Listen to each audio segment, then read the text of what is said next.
Bismillah və bi-zikri vəliyillah. Salamlayıram sizləri, əziz və dəyərli bacı qardaşlarım. Bugün sizlərə Həsən bin Fəzlin Məkarimül Əxlaq kitabından bir neçə hədisləri xidmətinizə çatdırmaq istəyirəm. Məkarimül Əxlaq Əhl-i Beyt əleyhissalamın gündəlik işlərdə necə əxlaqlı və nə cür sünnələri olduğu barəsində bizlərə xəbər verir. Yeməkdir, içməkdir, adablardır, ziyarətin adablarıdır, evliliyin adablarıdır, məsələn təmizlənməkdir, paçlanmaqdır və s. Özləri necə aparardılar və necə əxlaqlı olduqlarını Həsən ibn Fəzl istəyib ki, bizə çatdırsın. Mən bugün xüsusən evlilik barəsində istəyərdim siz əzizlərin xidmətinizə bir neçə hədis çatdırım. İslamda evlilik nə yerdədir, qısa da olsa, vaxtınızı çoxalmayaraq sizlərə çatdıram. Sual eləyirlər ki, evlilik vacibdirmi? Evlənmək öz-özlüyündə vacib deyil. Amma çox böyük, təkid olunmuş müstəhəb əməllərdəndir. O müstəhəb əməllər ki, onun nəticəsini siz oxuyacağım hədislərdə eşitdiyiniz zaman siz belə evlənməyə şövq edəcəksiniz. Bugünkü bəhsim, bugünkü çıxışım subaylarımıza gəlsin. O subay bacı qardaşlarımıza ki, onlar daima istəyirlər evlənsinlər, amma bəzi məsələlərlə dolayı evlənə bilmirlər. Onlar yaxın otursun və onlar diqqətlə qulaq asın. Məkarimül Əxlaq kitabı fi adab nikah babından Peyğəmbərimiz və imamlarımızdan bəzi hədislərimiz var. Buradakı hədislərdən bir neçəsini istəyirəm sizin xidmətinizə çatdırım. Elə ilk hədisimiz belədir ki, fi rəğbəti fi təzvici və barakətil mərəti və şumuha. Evliliyin rəğbəti, yəni şövqü evlilikdə və qadının bərəkətli olması və bədbəxt olması, yəni düşərli və düşərsiz olması babında, fəslində daha doğrusu, ilk fəsildə. Peyğəmbərimiz buyurur ki, ma yəmnəul müminə ən yəttəğzə əhlən ləallallahu ən yərzəqəhu nəsəmətən təsəkkilul arda bilə iləhə illallah. Peyğəmbərimiz babın ilk hədisində belə bir hədis gətirir, Həsən bin Fəzl. Deyir ki, nə mane olur o şəxsə ki, evlilikdən üz döndərir, üz çevirir. Nə mane olur? Bəlkə o evlənsə, Allah ona elə bir zürriyyət bəxş eləyər ki, o yer üzündə nədir? Lə iləhə illallah car çəkər. Lə iləhə illallah deyə insanları təbliğ eləyər. Və bu övlad, lə iləhə illallah deyən övlad, buna həm dünya, həm axirətdə şəfayətçi olar. Və onun bərəkətindən nədir? Bunun işləri hasanlaşar. Yəni, qısaca Peyğəmbərimiz demək istəyir ki, sizin zürriyyətiniz hardan bilirsiniz? Sabah lə iləhə illallah deyən olsa, bundan gözəl bir əməl varmı? Əgər bundan gözəl bir əməl yoxdursa, bu əməllərin ən gözəlidirsə, bir şəxs lə iləhə illallah deyər. Və sizin bu gözəl əməldən çəkinəcək hansı səbəbləriniz var? Ona görə də evlənin. Peyğəmbərimizin hədisinin məzmunu belədir. Qalə Rasulullah sallallahu aleyhi və səlləm. Peyğəmbərin növbət hədisi də budur ki, Qalə sallallahu aleyhi və səlləm, mən təzəvvəcə fəqət əhraza nisfət dinihi fəliyyəttəqilləhə fin nisfət baqi. Peyğəmbərimiz buyurur ki, bayaq qeyd elədiyimiz kimi ki, biz dedik, evlənmək vacib deyil. Amma çox təkid olunmuş müstəhəb əməllərdəndir. Hansı müstəhəb əməl? Baxın, heç bir müstəhəb və yaxud da vacib əməl yoxdur ki, yəni əlimizə məlumat çatmır ki, dinin yarısını nədir? Doldursun. Məsələn, bir şəxs bu işi görsün, ya ziyarət eləsin, vacib da, ya namaz qılsın, ya cihad eləsin, ya təbərri eləsin, yoxdur. Heç bir əməl dinin yarısını doldurmaz. Amma Peyğəmbərimiz bu hədisdə buyurur ki, kim evlənsə, dinin yarısını tamam etmiş olar. Görün, bu nə qədər böyük bir müstəhəb bir əməldir ki, insan evləndiyi zaman dininin yarısını tamamlamış olur. Və baqi qalan, geridə qalan dinində isə Allahdan gərək qorxsun. Yəni, Peyğəmbərimiz istəyir bunu çatdırsın ki, evlilik o qədər gözəl bir əməldir, o qədər gözəl bir təşəbbüs və addımdır ki, sənin dininin yarısını kamilləşdirir. Və insan ki, dinində yarısını kamilləşdirsə, o insanın, o bəndənin halına. Növbət hədisimizdə vurur, ma bəna binaen fil İslam əhəbbə ilallah minət təzvic. Binaların içərisində qurulmuş binaların, dikilmiş binaların içərisində Allah Subhanahu ve Teala'ya en sevimli bina evlilik binasıdır. Yəni təzvic, evlilik binası. Bir insan evləndikdə, evlənməyi istədikdə Allah Subhanahu ve Teala'ya en sevimli təşəbbüsdə bulunmuş olar. Və Allah bu əməli çox bəyənir və bəndələrindən, xüsusən də subay bəndələrindən istəyir ki, evlənsinlər. Niyə? Çünki evlənməmək həqiqətən çox kərahətli bir işdir. Yəni bir insan subay ola, çox bəyənilməyən bir işdir. Niyə? Növbəti hədislərimizdə sizin xidmətinizə çatdıracağam ki, evli bir şəxsin belə deyək, haqları nə qədər genişdir və duaları nə dərəcədə qəbul olunur, subay insanın nə qədər məhdud bir haqları var. Növbəti bir hədisdə Peyğəmbərimiz buyurur ki, və qalə sallallahu aleyhi və səlləm mən əhəbbə fatarati fəleysetunə bi sünnəti və min sünnətin nikah. Allah Quranda nə buyurur? Əgər məni sevirsinizsə, Peyğəmbərə nədir? İtaət eləyin ki, Allah da sizi sevsin.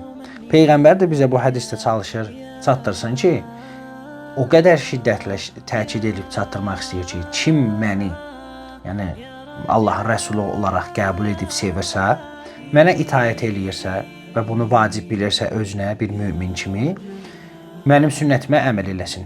Ən böyük sünnətlərindən də biri nədir? Evlənməkdir. Ki, subay qalmayın.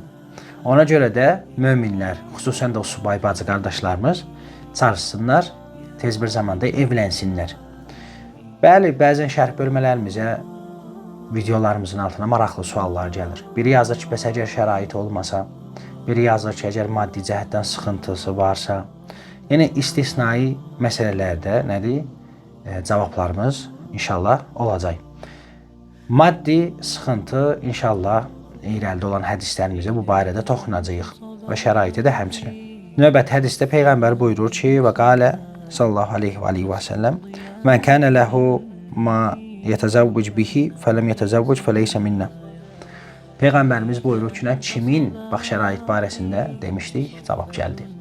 Peyğəmbərimiz buyurur ki, kimin evlənmək şəraiti olsa və bilərəkdən şəraitinin olduğunu və evlənməyə, Peyğəmbərimiz buyurur ki, o şəxs ta ki evlənməyib bizdən deyil. Yəni bir şəxs əgər özünü davamçı sayırsa, Peyğəmbərin davamçısı müsəlman sayırsa, mömin sayırsa və evlənmək üçün bütün şəraitləri var, amma evlənmir, Peyğəmbərimiz buyurur və leysə minnə, o şəxs bizdən deyildir. Yəni sən əgər istəyirsənsə Peyğəmbərin davamçısı olasan, tövbə elə və tez bir zamanda nədir? Gözəl bir xanımla evlən. Sonra bu maddi məsələsindəki qardaşlar sual eləyir. Maddi cəhətdən əgər imkanı olmasa necə? Peyğəmbər buyurur ki, İltəmisur rizqa bil nikah. Özünüzə belə deyək də ruzi libası geyinin. Necə geyinək ruzi libasını? Məsələn bir şəxs deyir ki, mənim ruzim azdır, evləndim, maddi cəhətdən problem var. Peyğəmbər buyurur ki, İltəmisur rizqa bil nikah. Evlənməklə, nikahla nədir? Özünüzə ruzi libasını geyindirin. Ruzi libasını qəbul eləyin. Bir şəxs əgər evlənsə, Allah ona nədir? Ruzisini artırar. Və bəzi rəvayətlərimizdə də varid olub ki, əgər bir şəxs ruzisinin artmasını istəyirsə və ruzisinin çoxalmasını istəyirsə, bir, evlənsin, nikah eləsin, əqdi olsun bir xanımla, iki, həmişə xanımına çox sevsin və xanımına çox diqqət eləsin.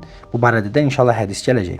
Sonra İmam Sadiq əleyhissalam buyurur ki, qalə İmam Cafarus Sadiq əleyhissalam mən tərəqət təzvic məxafətən lə'ilaləti fəqət əsəəzzənni bi rabbihi. Kim, İmam Sadiq əleyhissalam buyurur, deyir ki, qorxa evlilikdən. Niyə qorxsun? Ki, o yoxsulluq çəkər, ona əziyyət olar, özünə əziyyət olmasa da xanımına əziyyət olar maddi cəhətdən. O sadəcə olaraq Allah öz Rəbbisinə qarşı çox pis zəndə olar. Əgər bu fikirdə ola, mömin ola və qorxa ki, maddi cəhətdən evlənsəm işlərim nə yerdə qalar. Fəqət öz Rəbbisi olan Allaha qarşı nədir? Pissən də olar. Niyə? Hədisin davamında deyir ki, çünki liqovlihi subhanahu və teala Allahın Quranında Nur surəsinin 32-ci ayəsində Allah subhanahu və teala buyurur ki, İn yekunu fuqara yughnihumullah min fadlihi. Allah Quranında buyurur ki, əgər onlar fəqir olsalar, kasıb olsalar, Allah öz fəzlindən onları nədir? Varlandırar. Bu ayə o şəxslər üçün kifayətdir ki, qorxsunlar ki, maddi cəhətdən sıxıntıda olacaqlar. Təbii ki, şərhdə yazmamışdan əvvəl mən cavablandırım. Bəzi qardaşlar sual eləyəcəklər ki, məsələn, bu ayə o demək deyil ki, siz evləndikdən sonra çox böyük bir miqdarda pul sahibi olasınız, ticarətçi olasınız. Xeyr, öz üzərinizdə halal yolla işləsəniz, çalışsanız, təlaş eləsəniz, Allah da nədir? Öz sözünün cavabdehdir. Öz sözünə nədir? Yerinə yetirməkdə sizə kömək eləyəcək. Amma bu o demək deyil ki, bu ayə mən evləndim, sabah çox sərvətim olsun, imarətim olsun, belə bir şey deyil. Burada Allah subhanahu wa ta'ala buyurur ki, mən onların arxasındayam, arxada ayaqlarıyam. Ona görə də evlənin, sabah bir gün sizin tələblərinizi mən özüm qarşılayacağam. Görünməyən bir yerdən Allah nədir? Bilinməyən bir yerdən, qeybdən ruz verəcək. Növbəti bir hədisdə Peyğəmbər buyurur ki, ya şab, təzəvvəcu və iyyakumuz zina və iyyakə və zina. Peyğəmbər buyurur ki, ey cavan, bir zavana nəsihət eləyir, evlən. Niyə? Çünki evlilik səni zinadan uzaqlaşdırar. İndi sual eləyəcəklər, nəyə görə zina? Və inəhu yənzirul imanə minə qalbik. Çünki Peyğəmbər bilir ki, bir insan adətən evlənmədiyi zaman bir subay şəhvət arxasıca daha tez düşər. Şəhvət tərəf daha tez meyilli olar. Ona görə də bir insan subay olduğu zaman Peyğəmbər buyurur ki, ey cavan, ey subay, evlən. Ki bu evlilik səni zinadan qorusun. Adətən evli insanlar əksəriyyəti nədir? Zina eləməzlər. Niyə? Çünki özlərinin yoldaşları var və nədir? Öz şəhvətlərini öz halal yolları ilə gidərirlər. Amma o şəxslər subaydılar, onlar nədir? Şəhvətin arxasıca düşürlər. Və Peyğəmbər də buyurur ki, şəhvət səni pis yola çəkər və subay olduğun üçün təbii ki. Ona görə də o şəhvətin sonu, nəticəsi sənin qəlbindən imanı alar. Qəlbindəki imanı aradan aparar. Yəni zinaya düçar olarsa. Növbəti hədisdə isə buyurur ki, Peyğəmbərimiz təzəvvəcun nisa, qadınlarla evlənin. Qadınlarla evlənin ki, fəinnəhunnə yətinə bilmal. Burada artıq Peyğəmbərimiz cehiz məsələsini işarə edir. Peyğəmbərimiz buyurur ki, gözəl xanımlarla birindən evlənin, nikahınız olsun ki, sabah siz, məsələn, evləndiyiniz zaman sabah qadın öz malı ilə gəlsin. Yəni, bu artıq el arasını desək, cehizə işarə edir. Adətən xanım qız tərəfləri cehiz verirlər və cehizin nəticəsində evlilikləri daha da məşiyyətləri, yəni yaşayışları daha da nədir? Hasanda olur. Bəli, bəzi insanlar o birisinin şərh bölmələrində bizə desinlər ki, bəs əgər cehizi olmayanlar necə? Əvvələn bunu qeyd edeyim ki, mömin heç vaxt cehiz peşində olmaz. Mömin əgər bir qadını sevsə, gərək nədir? Qəlbdən sevsin, Allah üçün sevsin. Niyə? Çünki növbəti oxuyacağımız hədisdə buyurur ki, qadınları sevmək Peyğəmbərlərin əxlaqlarındandır. Yəni, Peyğəmbərlərimizin əxlaqlarından da biri öz xanımını çox sevməkdir. Ona görə də, əgər bir insan dünya və axirətdə bir qadından olmaq istəsə, onunla evlənmək istəsə, onu sevsə, onun heç vaxt malına, sərvətinə göz yummaz. Ona görə də o qardaşlar ki, şərh bölməsində yazacaqlar ki, bəs cehiz olmasa necə? Cehiz olmasa da olar, olsa da daha yaxşı olar. Növbəti hədisdə İmam Sadiq Aleyhisselam Həzrəti Əmir əl-Möminindən hədis nəql edir ki, afdalu şəfaətü ən təşfəu beynə isneyni fi nikah hətta yecməə Allahu beynəhuma. İki şəxs arasında ən gözəl şəfaət qadınla kişinin arasında olan şəfaətdir. Yəni evli, arvadın arasında. Çünki onlar belə desək, evlilik böyük bir binadır. Allah da bunu zaten qeyd eləyir. Böyük bir bina olmasından da əlavə onlar əmanətdirlər bir-birlərinə. Bir-birləri ilə gözəl davransınlar və bir-birlərinə Allahın əmanəti gözündə baxmalıdırlar. Biri digərinə, xanım öz yoldaşına, yoldaş da öz xanımına. Ona görə də qiyamət günü məsələ ən gözəl şəfaət də o ikisinin arasında olacaq. Sonra buyurur ki, təzəvvəcu, əmr eləyir Peyğəmbər, evlənin. Fə inni məqatirun bikum əl-uməm yevməl qiyamə. Evlənin ki, qiyamət günü mən ümmətlər arasında sizin çoxalmayınızla, evliliklərinizdən fəxr edim. Hətta innə sıqti liyəci'u aləl babil cənnə fəqalə ləhu udxulul cənnə fəyəqulu la hətta yədxulul əbəvəy cənnə aleyyə. Hədisin davamında buyurur ki, hətta uşağınız düşsə belə. Yəni fərz eləyin ki, Peyğəmbərimiz buyurur ki, evlənin, mən sizinlə qiyamət günü fəxr edəcəyim ümmətlər arasında. Hətta sizin uşağınız düşsə belə, siqt olsa belə, o uşaq cənnətə daxil olmadan öncə cənnət qapısının kənarında dayanacaq və ona deyəndə ki, daxil ol cənnətə, o deyəcək xeyr. Deyəcəklər, nəyə görə daxil olmursan? Deyəcək ki, mən istəyirəm ki, məndən öncə atam və anam daxil olsun. Ona yenə də deyəcəklər ki, xeyr, sən daxil ol. O deyəcək ki, xeyr, mən atamdan anamın bura daxil olduğunu görmədən daxil olmaram. Bu da zaten Peyğəmbərimizin bizə olan böyük bir neymət və müjdəsidir ki, bizim üçün qeyd eləyir ki, nədir? Evliliyin nə cür bir bərəkətli yol olduğunu. Evlilik nə gözəl bir binadır və bizim üçün də və axirətimiz üçün də çox gözəl bir səbəbdir. Məsələn, hətta o şəxslər ki, üzgündülər, məyusdular, uşaqlarını siqt elədikləri üçün o uşaq sabah sizə şəfaət eləyəcək. O uşaq sabah siz cənnətə daxil olmadan daxil olmayacaq. Ona görə də siz ata-analar, valideynlər çalışın Allah qatında əməli salih olun ki, uşağınızın siqt elədiyiniz uşağın qarşısında alnı ağ olasınız. Ta ki o sizin cənnət əhli olduğunuzu görsün və sevinsin. Növbət hədisimizdə Peyğəmbərimiz buyurur ki, لِرَكْعَتَانِ يُسَلِّهِمَا مُتَزَوِّجْ أَفْضَلُ مِنَ صَلَاةِ الرَّجُلِ الْأَزَبِ يَقُومُ اللَّيْلَ وَيَصُومُ النَّهَارَ. Bu da çox gözəl bir hədisdir. Evliliyin nə qədər üstün və kəramətli olduğunu işarə eləyir. Peyğəmbərimiz buyurur ki, evli bir şəxsin 2 rükət namazı subay bir şəxsin belə deyək də gündüz oruç tutmasından, gecə namazlarını qılmağından daha üstündür. Yəni fərz eləyək ki, bir subay var ki, çox müttəqi bir şəxsdir. Gecələr ibadətlə məşğuldur, gündüzlərdə oruç tutar. Yəni bunun ibadətinin mislində ibadət yoxdur. Amma Peyğəmbər buyurur ki, bir evli şəxs bunların heç birini etməsin, 2 rükət namaz qılsın, ondan qat-qat üstündür onun ibadəti və itayəti.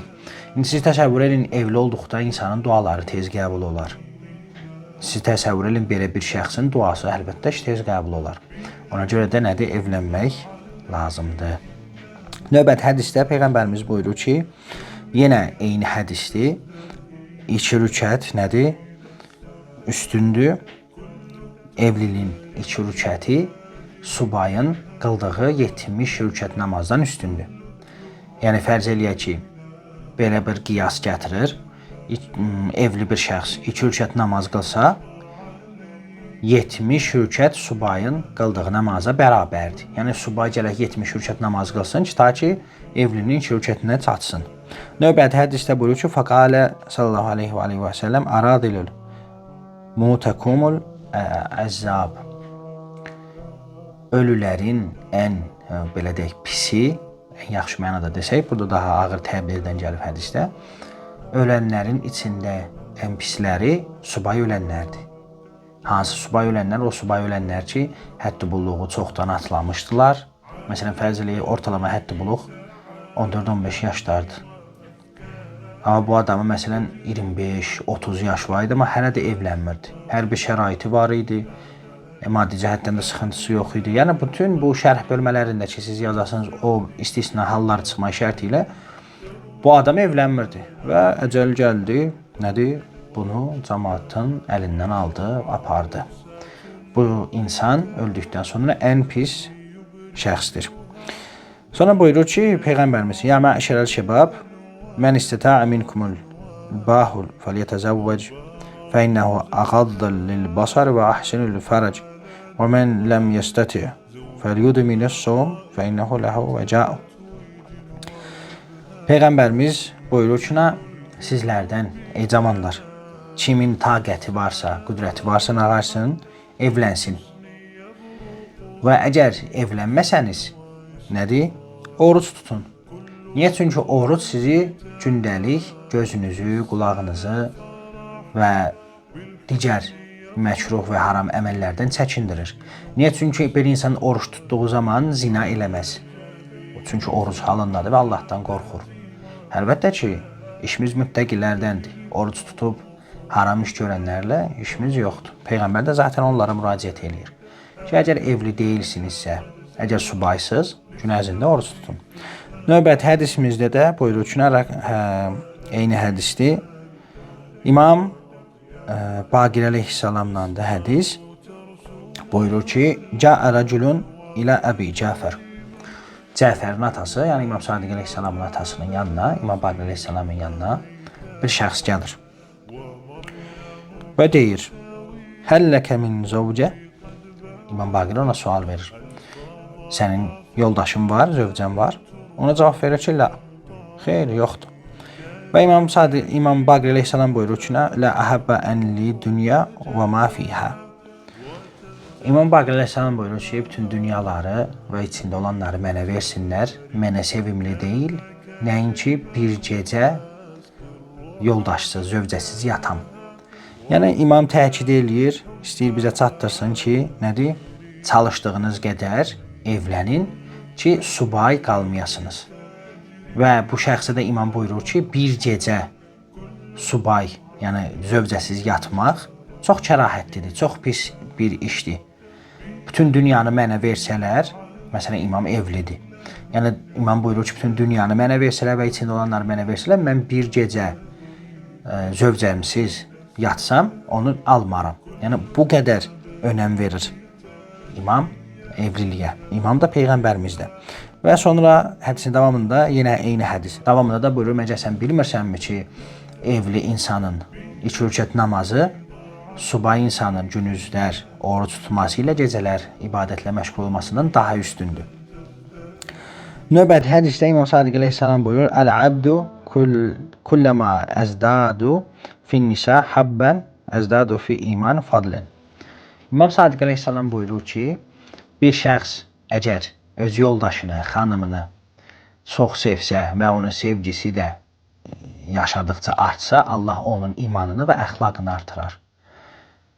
Yəni, bu evlilik yalnız o demək deyil ki, tamam evləndim, dinimin 50%, yəni yarısı tamamlandı, xeyr.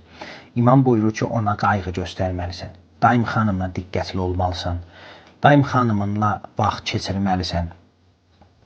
Çünki başqa rivayətlərimizdə də gəlir ki, insan gündəlik belə deyək, rutininin 1/3-ni belə deyək də, öz ailəsindən, xanımından keçirsin. Xanımlarınızı, məsələn, tez-tez gözəl yerlərə aparın, onlarla vaxt keçirin, onlara qayğı göstərin, onlara daima diqqət mərkəzi eləyin və elə hiss elətdirin ki, həqiqətən xanımınız elə düşünsün ki, sizin doğrudan da ən üstününüz o xanımdır, öz xanımınızdır və siz daima onunla maraqlanın. Hətta heç bir dəyişiklik olmasa belə ona gözəl lətifələr eləyin, gözəl sözlər deyin, gözəl komplimentlər eləyin. Bu nədir? Peyğəmbərlərimizin əxlaqındandır. Növbəti bir hədisdə Peyğəmbər buyurur ki, daha doğrusu İmam buyurur ki, Əksirul xeyrə bin nisa. Peyğəmbərimiz, İmamımız buyurur ki, qadınlar xeyri artırar. Yəni nə? Qadınlarda xeyir var. İnsan evləndiyi zaman onun xeyri qadının vasitəsilə artar. Növbəti hədisdə buyurur ki, təzəvvəc və lə tutalliqu. Evlənin və boşamayın.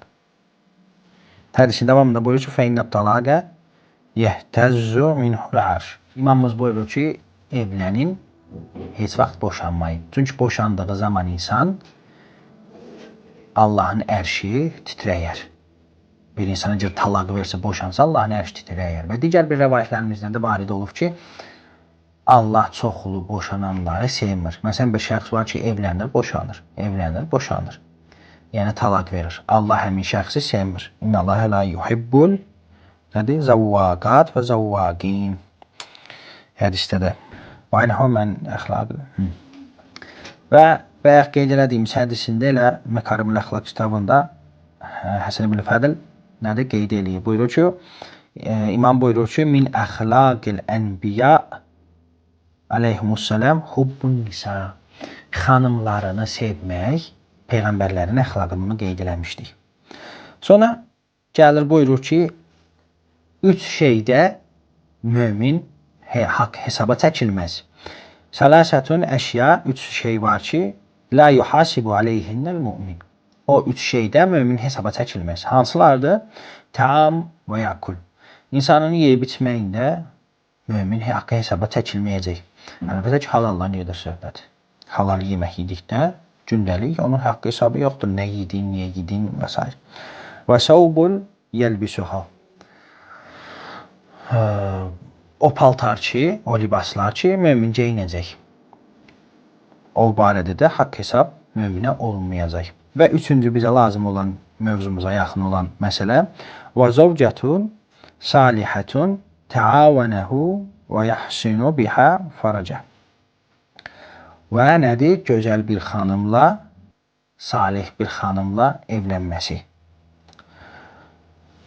Bir insan əgər bir salih bir xanımla evlənsə və onunla gözəl şəkildə yaşasa, o həm onun imanını, savabını, həm də onun dərəcəsini qaldırar.